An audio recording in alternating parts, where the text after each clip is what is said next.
சின்ன வயசுலேருந்தே கஷ்டப்பட்டு முன்னுக்கு வந்தவங்க. 2009லேருந்து அவங்க எனக்கு ரொம்ப க்ளோஸ் ஆனாங்க. அடிக்கடி ஃபோனில் பேசுவாங்க, நேர்லேயும் பார்ப்போம்.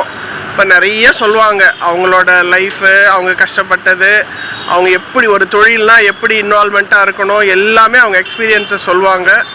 ஷீரடி பாபா மேலே அவங்களுக்கு ரொம்ப நம்பிக்கை. எப்போ பார் ஷீரடின்னு சொல்லுவாங்க. தெய்வ பக்தியோடு இருந்தாங்க. அவங்க 94 வயசு வரலும் வாழ்ந்ததனோட ரகசியம் அவங்க கையாலேயே சமைச்சு சாப்பிடுவாங்க. அவங்க மட்டும் சாப்பிட்றது இல்லாமல் அவங்க எப்பவுமே சொல்லுவாங்க, நான் சமைச்சா நான் முதல்ல சாப்பிட மாட்டேன், என் கூட இருக்கிறவங்களுக்கெல்லாம் கொடுத்துட்டு அதுக்கப்புறம் தான் நான் சாப்பிடுவேன், அதில் எனக்கு ஒரு சந்தோஷம்னு சொல்லுவாங்க.